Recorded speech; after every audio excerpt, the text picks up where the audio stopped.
Allah akan turunkan saat di dunia. Ayah saya meninggal saat saya masuk pesantren. Dan baiknya saya rasakan luar biasa. Beliau mengajar di musalla kecil dulu, sekarang jadi masjid. Itu saya selalu dibawa. Beliau mengajar, saya tidur.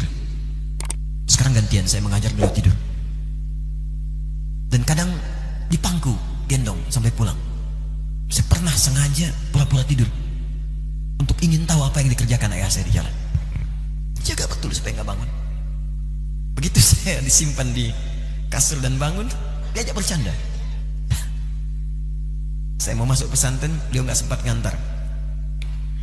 Saya bertemu, beliau menangis, peluk saya, minta maaf, nggak bisa ngantar ke pesantren. Saya belum mengerti apapun saat itu. Saya bertekad, insya Allah saya belajar dengan sungguh-sungguh. Sepekan 2 pekan saya dapat panggilan pulang. Saya tanya pada kakak saya yang ikut, sekarang ada di sini, di mana ayah? Beliau nggak jawab. Sampai di Bandung, paman saya, beliau sekarang Sekom MUI Jawa Barat, langsung menyampaikan, nampaknya nggak akan terkejar sampai sana, mungkin sudah dimakamkan. Saya ngerti, paham saat itu bahwa beliau telah wafat. Maka saya pulang. Maghrib saya sampai, saya dapati ibu di ruangan tengah. Saya datangi, saya menahan tangis, tidak menangis sedikit pun, untuk membahagiakan ibu saya. Saya datang, saya peluk, saya temani tidurnya.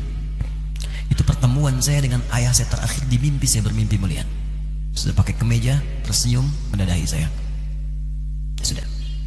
Besoknya saya cari ke kamar, ternyata Allahu Akbar, apa yang selama ini saya pelajari di pesantren, kitabnya sudah ada di kamar semua, sudah disiapkan.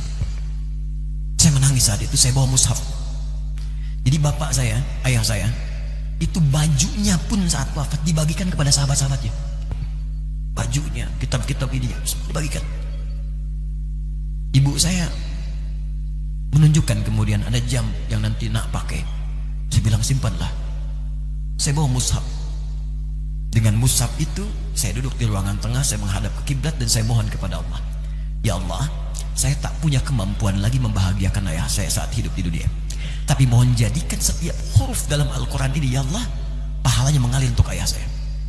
Begitu saya bacakan saat itu, tak bisa saya berhenti, dan tiba-tiba langsung masuk ayatnya, artinya, posisinya, nomornya, tak pernah berhenti, masuk.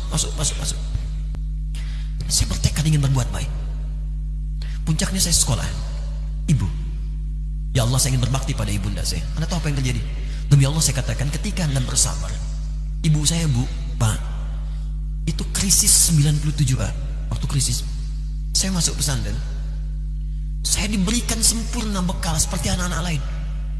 Rupanya ibu saya sudah tanya kepada santi-santi, orang tuanya, berapa bekal Anda kasihkan? Dikasih yang paling tinggi itu dikasihkan pada kami tiap bulan.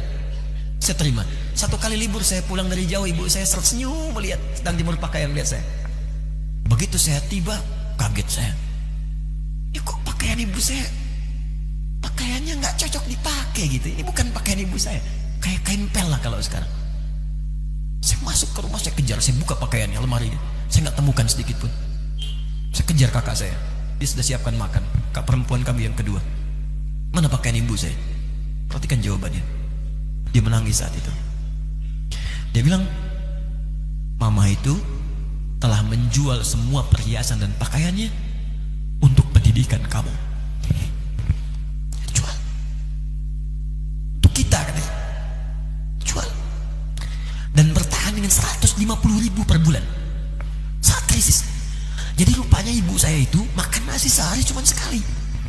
Beliau mengajar. Di berangkat sekolah itu cuma makan pisang, minum kopi, makan nasinya malam. Saya bilang, ya Allah, saya akan ganti baju ibu saya dengan kain ihram dan saya gandeng tangannya di Masjidil Haram. Atau apa yang terjadi? Begitu saya kuliah di Libya, alhamdulillah, saya berangkat, saya mulai mengajar, saya serius belajar. Saat itu kemudian Allah mulai berikan jalan. Saya ingin sungguh-sungguh.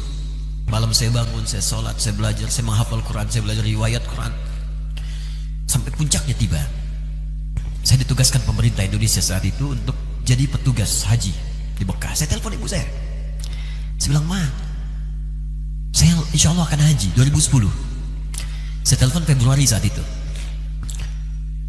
Saya dengar suara, terbayang wajahnya indah, senyuman, bahagia. Alhamdulillah nak. Kapan berangkat? Tahun ini insya Allah. Saya bilang, dan saya tidak akan pernah berangkat kecuali mama pun akan berangkat. Terdengar nada pesimis tapi senyum. Dari mana katanya? Allah akan kasih, saya bilang.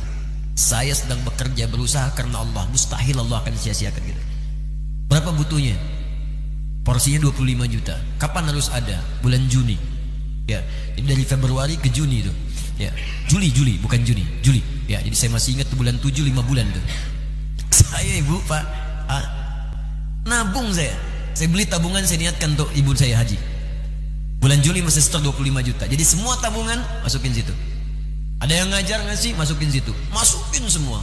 Tepat sepekan sebelum itu kemudian didaftarkan, saya buka tabungan. Allahu Akbar, karunia Allah luar biasa. Tadi butuh berapa? 25 juta. Begitu dibuka, Masya Allah, 1 juta. Karena beasiswa nggak banyak, 1 juta. Tapi 3 hari sebelum daftar, entah dari mana ibu-ibu pengajian nih KBRI datang. Ustaz, ibu katanya mau haji juga ya? Ustaz mau haji ya? Ibu ikut ya? Sudah nggak usah dipikirin, nanti kami yang pikirkan semuanya. Tiba-tiba dikirim, bayar porsinya di sana, dapat koper paling besar. Bayangkan, tadinya kopernya belum datang, telepon lagi, nak koper belum datang katanya. Saya bilang, "Ma, tenang aja, apa hajinya nggak jelas ini?" "Tidak jelas," saya bilang, insya Allah. Ya, nah cuman beritanya berbeda. Begitu saya telepon lagi, "Ma, gimana bisa?" Nah, telah keluar pengumumannya. Kapan, Ma? 2013. Loh, kan saya hajinya 2010, nggak bisa, harus 2010. Lihat kalimat ibunda saya. Nah, jangan pernah mengambil hak orang lain. Allah kasih 2013, alhamdulillah. Saya bilang, "Ma, kita tidak harus mengambil hak orang lain, tapi kita meminta kepada Allah yang memanggil kita. Boleh jadi Allah akan berikan tambahan kuota pada tahun ini. Doa lagi, minta, datang ke masjid." Tiba-tiba ada sidang oki di Istanbul saat itu, keputusan 1.000. Setiap ada 1.000 muslim, 1 kuotanya. Saat itu Indonesia dapat tambahan 22.000, termasuk ibu saya ada di situ. Ya, acara malam Al-Qadar 27 Ramadan, malam masih ingat betul. Saya jadi MC dengan rektor pada saat itu. Saya nggak pernah bawa handphone, tiba-tiba handphone itu saya bawa. Berbunyi kemudian telepon itu. Saya minta pada rektor izin, saya angkat dulu. Diperkenankan. Saya kemudian ke belakang masjid, saya angkat. Tiba-tiba saya dengar suara sudah menangis. "Nah," katanya, "kenapa, Ma?" "Alhamdulillah, Mama bisa haji." Ternyata kuota itu termasuk ibu saya. 5 bulan, Pak. Enak biasa. Nggak bayar tambahan, nggak ada macam-macam, bisa berangkat. Begitu saya berangkat duluan, saya tungguin betul di apartemennya, di maktabnya sampai datang. Begitu sudah datang, saya nggak sapa, saya lihat dari jauh. Bahagianya saya bisa mengganti pakaian tadi yang lusuh dengan kain ihram. Saya perhatikan, saya ikuti dari belakang. Di lift, saya ikuti. Di jalan, saya ikuti. Begitu sampai Masjidil Haram, saya gandeng tangannya. "Ma, kita sama-sama. Labbaik Allahumma labbaik. Labbaik la syarika laka labbaik." Saya tawaf, saya gandeng ibu saya lindungi supaya dapat kenikmatan dalam tawafnya. Begitu saya rasakan bagaimana Sayyidah Hajar bekerja keras untuk Ismail. Saya balas di situ, saya gandeng tangan yang kanan, saya minta pada Allah, muliakan ibu saya, ya Allah, muliakan ibu saya, muliakan, berikan saya kesempatan membahagiakannya. Cuman yang kanan digandeng, yang kiri kosong, karena sudah tidak ada. Jadi ketika Anda belajar pun untuk menjadi ulama, Allah akan muliakan Anda. Orang tua Anda akan dapat bagiannya. Yang hafal Quran itu Musa, yang bisa haji bapak ibunya. Kemarin saya jadi Amirul Hajj dari kedutaan Saudi berangkat, membawai 350 orang rombongan. Siapa yang saya bawa? Ahli Quran, yang hafal Quran anak-anaknya. Ahmad Kamil yang haji, pengajarnya, murabbinya, ibunya, temannya, banyak yang berangkat. Yang berangkat siapa? Calon ulama. Dijadi ulama itu jangankan sudah jadi, kalau benar caranya, baru bergerak pun Allah pasti akan jaga. Kalau benar caranya. Di satu pertanyaan tadi, pilih mana orang soleh atau ulama? Jangan pisahkan. Karena jadi ulama itu adalah tingkat tertinggi bagian dari orang saleh. Jadi mesti ada yang jadilah di keluarga. Pilih satu, mungkin ahli Quran, dua ahli hadis, yang lain dunia, tapi dunia diniatkan membantu ibadah. Jadi arsitek buat bangun masjid, bangun pesantren, pahala banyak. Insya Allah akan dibuka oleh Allah, insya Allah. Kurang lebih begitu ya. Satu pertanyaan tadi, ya, apa beda antara orang soleh dengan ulama? Wallahu ta'ala alam bissawab. Hati saya sedih. Yang pertama, menyimak perjuangan orang tua Ustadz, Masya Allah.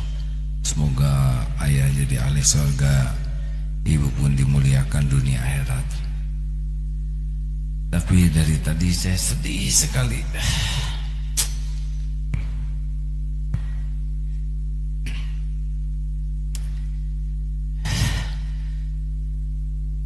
Mendengar uraian tentang ulama. Sejujurnya, rasanya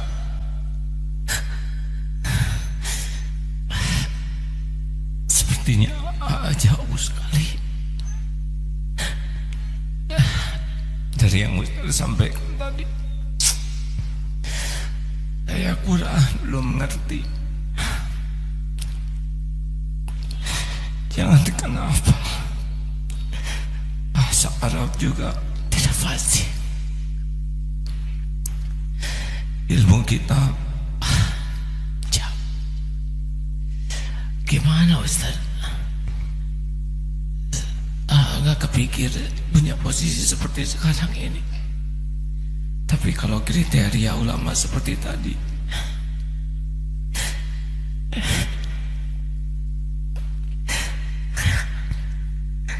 jadi tertekan sekali. Alhamdulillah, Allah memberikan jalan di dalam Al-Quran dengan membagikan kualifikasi ulama kepada dasar-dasar yang pokok yang dimiliki, lalu cabang-cabang di pengetahuan. Alhamdulillah, ulama itu banyak. Yang gak hafal Quran ada ulama dah hafal Quran. Yang tak bisa bahasa Arab banyak. Karena itu dasar dari ulama disebutkan di Quran pertama keikhlasan. Iqra bismi rabbikal ladzi khalaq. Artinya Allah membuka peluang pada setiap orang untuk jadi ulama sepanjang dia mau ikhlas. Kedua, tafaqquh fid din, Quran surah ke-9 ayat 122. Dia mau belajar. Gak harus menguasai semua ilmu. Tidak. Apa yang kita ingin ajarkan itu yang kita dalami. Sepengetahuan kami demikian. Saya pernah dinasehati profesor kami saat di Libya. Semoga Allah muliakan beliau. Nah, kata beliau, kalau engkau belajar satu ilmu dan engkau dalami, titiknya begini. Tapi kalau engkau ingin kuasai semuanya, maka beliau membuat lingkaran. Engkau tidak akan mendapatkan apapun, kosong. Itulah hikmahnya Allah jadikan bahkan para imam mazhab ada 4. Karena ternyata setiap 4 itu melengkapi satu dengan yang lainnya. Kenapa Luqman disebut dengan Al-Hakim? Karena ilmunya memang ilmu hikmah. Gak ada yang lainnya. Luqman bukan ahli fikih, Luqman bukan ahli tafsir, tapi belajar hikmah dipraktekkan. Saking dihormatinya, diapresiasi oleh Allah, diabadikan namanya dalam Al-Quran surah ke-31, surah Luqman. Imran bukan ulama, Imran orang soleh, tapi menyiapkan anaknya Maryam dekat dengan Allah. Fokus ibadah, satu passion. Diberuntungnya turun ayat kata Allah, wa makanal mu'minuna liyanfiru kafah. Tidak semua orang mesti berperang, semua berjihad. Ada pahala besar yang akan aku turunkan. Ya, falaula nafara min kulli firqatin minhum ta'ifah liyatafaqahu fid din. Hendaklah ada sebagian orang yang ingin bertafaqquh fid din. Ad-din itu Islam. Quran surah ketiga ayat 19. Inna dina indallahil Islam. Islam pun dibagi lagi di hadis Muslim. Ya, pertama, al-islamu an tashhada an la ilaha illallah wa anna muhammadar rasulullah. Orang Islam itu bersyahadat, syahadat ada ilmunya. Quran surah ke-47 ayat 19. Fa'lam, mesti punya ilmu annahu la ilaha illallah, untuk bisa menguatkan tauhid kita bahwa tidak ada Tuhan selain Allah. Ilmunya disebut dengan ilmu tauhid. Dia ada ulama yang fokus di tauhid saja. Kau bisa ambil itu, dalami. Ada yang mengajarkan tauhid aja, tauhid sampai kuliah. Ada yang dulu tuh nggak ada kampus, nggak ada apa-apa, ada yang fokus ke situ aja ngajarnya tauhid. Yang dibahas gak banyak-banyak. Kata Abdurrahman As-Sulami, ini hadis yang sangat populer di Al-Bukhari, nomor hadis 4719. Al-Bukhari menerima dari Hajjaj bin Minhal. Hajjaj bin Minhal menerima dari Syu'bah. Syu'bah menerima dari Alqamah bin Marthad. Alqamah bin Marthad menerima dari Sa'ad bin Ubaidah. Sa'ad bin Ubaidah menerima dari Abu Abdurrahman As-Sulami. Abu Abdurrahman As-Sulami menerima dari Uthman bin Affan dan Ali bin Abi Thalib radhiyallahu taala anhuma dari Nabi sallallahu alaihi wasallam. Hadisnya, khairukum man ta'allama al-Qur'ana wa 'allama. Kalau Anda ingin jadi orang baik, kata Nabi, belajar Quran dan amalkan. Tapi kata Abu Abdurrahman As-Sulami, lihat komentarnya. Akhadtul Qur'ana an qaumin. Saya belajar Quran dari kalangan sahabat yang banyak. Dan saya tidak dapati mereka itu kebanyakan semua hafal Quran. Sahabat. Kebanyakan mereka, kata Abu Abdurrahman As-Sulami, ngapalin 5 ayat, diamalkan. Ngapalin 10 ayat, diamalkan. Dan gak semuanya jadi ulama. Mengamalkan apa yang ia pelajari sesuai passionnya. Ada ulama di bidang tijarah bisnis, Utsman bin Affan, Abdurrahman bin Auf. Ada yang di bidang hukum, ya, Abdullah bin Abbas di tafsir, Abdullah bin Umar di fiqih. Fokusnya passionnya. Kemudian nanti ada fikih sholat, wa tuqimas sholat, ahli di bidang fikih. Ada tauhid, ada fikih, ada usul fikih. Alhamdulillah, Allah karuniakan di tauhidnya. Bukankah Nabi pertama buka pesantren tauhid, Darut Tauhid? Ya kan, di Mekah itu kan Darut Tauhid. Allah alhamdulillah punya 400 meter di awalnya. Nabi mungkin 40 kali 40 nggak nyampe. Dan itu wakaf. Makanya fitrah dakwah itu awalnya pasti itu wakaf. Kontrak dulu. Nabi kan dulu wakaf. Dipakai dulu tuh punyanya Arqam bin Abi Arqam, Baitul Arqam, Darul Arqam. Anak muda 17 tahun mewakafkan rumahnya untuk taklim Nabi. Peserta cuma 40 orang. Dikenal as-sabiqun al-awwalun. Yang diajarkan tauhid aja. Kalau Nabi tauhid. Tapi alumni Darul Arqam menyebar ke muka bumi, semua sukses dan berhasil membawa risalah Islam. 40 orang. Hebatnya di situ, kalau ikhlas dekatkan oleh Allah. Datang Abu Bakar, bagian donaturnya. Datang Utsman lagi, dikenalkan orang-orang hebat. Maka di situ jadi donasi kuat. Makanya saat pindah ke Madinah masjidnya lebih luas. Lebih luas, orang lebih banyak lagi. Itu fitrah. Kalau kita ikhlas awalnya mungkin kontrakan, rumah biasa, Allah akan kirimkan orang-orang hebat. Dengan dananya, dengan supportnya, dengan kekuatannya. Ahli militernya, masuk Islam lah Khalid bin Walid. Ahli militernya. Mungkin nanti Panglima akan datang, ini akan datang. Banyak orang datang, 12.000 akhirnya. Dari 40, Nabi punya 12.000 sahabat kemudian hari. 38 jadi Panglima. Satu Panglimanya bisa setara untuk menaklukkan Persia dan Romawi. Alhamdulillah, syukuri. Mau fokus di tauhid, fokus di hikmah, silahkan. Mungkin kami yang di fikih, ada yang di Quran, ya, fokus dan saling melengkapi. Alhamdulillah terakhir ini kami bersinergi, silaturahim, kiai-kiai ke daerah, terus ngumpulkan teman-teman. Saya mengusulkan, yuk kita bikin database para ustadz. Kemudian passionnya, spesialisasinya dituliskan dan disebarkan ke masyarakat, tuh dirujuk. Ini loh, kalau mau belajar tauhid, ayo ke Agim, berangkat semua. Kita tunjukkan di situ. Yang mau tafsir ke Ustaz Fulan, hadis ke Ustaz Fulan, kita bikin database-nya, sampaikan. Dan di situ ada saling melengkapi dan saling mendoakan. Saya doakan, sampai yang mentahdir saya pun dulu saya doakan. Yang mencela saya doakan. Saya nggak pengen punya musuh, cukup setan musuh saya sudah susah saya. Saya nggak pengen punya yang lain. Saya nggak mau pulang ke akhirat bertemu Nabi lalu ada orang dihukum karena saya nggak mau. Saya nggak mau. Ya, kata guru saya, nah kamu nanti siang berdakwah, tatap wajah orang-orangnya. Kamu malam sholat, minta sama Allah supaya dijaga dan kalimat yang kamu sampaikan sampai ke jiwa mereka. Ikhlaslah, karena itu yang paling sulit. Karena itu untuk menjadi ikhlas, saya bikin Yayasan Quantum Wakaf Institute. Itu semua aset yang sudah masuk kami jadikan wakaf karena Allah. Kami kirimkan murid-murid keluar untuk belajar. Kita siapkan sekolah-sekolah. Jadi begitu mereka pulang, mereka teruskan. Saya wafat digantikan. Selesai. Nikmat sudah. Dunia itu capek itu biasa, Bu. Capek merawat anak biasa, Bu. Karena dunia tempat capek. Nanti kalau kita sudah selesai, Pak, istirahat, gak akan diganggu. Baru istirahat, dibangunin. Saya baru istirahat, dibangunin. Tadi pagi pertanyaan sekantong kresek. Belum napas, ada lagi. Biasa capek. Nanti kalau udah istirahat yang sesungguhnya, selesai tugas kita, meninggal enak istirahat. Ya Allah, nggak ada yang bisa ganggu. Orang meninggal dibangunin gak akan bangun-bangun. Istirahat kita. Tinggal kita mendapatkan apa yang Allah janjikan. Jangan takut dengan kematian. Ayo kejar. Jazakallah khair. Yang lain ikut bersyukur ya. Alhamdulillah. Aduh, hari ini hari terberat buat saya. Tadi naik sepeda ke Eko Pesantren 2. Itu berat, capek. Tapi mendengar ceramah tadi, aduh hati saya hancur sekali Ustaz. Mungkin mudah-mudahan tidak ada yang memperhatikan wajah saya tadi, merah sekali. Lebih merah daripada kejemur. Karena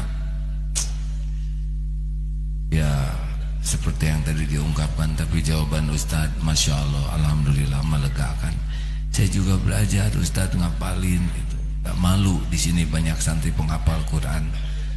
Tapi ya itulah hadirin, saya juga berusaha ngapalin yang di atas, di bawah seperti Ustaz ya. Tapi nggak ingat halamannya, hadirin. Ingat atasnya, bawahnya nggak ingat ayatnya, pusing saya. Semoga aja kalau saya dari tadi dengar tuh asli tuh ya, aduh ya Allah, jauh saya tuh apa ilmu saya di mana, beliau segala tahu, segala diomongin. Saya paling tahu Soleh itu karyawan, kamar ini Soleh ya, udah punya istri belum. Sekarang kita tahu seperti apa ya, Soleh itu ternyata dari Thayyib, Khair, Ma'ruf wa Ihsan. Ini Ustadz, saya itu sudah tua ya. Ciri-ciri orang yang sudah tua itu ada 3. 1, cepat lupa. Yang kedua dan yang ketiga saya lupa Ustadz. Lanjutkan Ustadz. Baik, silakan. Alhamdulillah. Silakan. Beliau izin ke belakang. Kalau itu ingat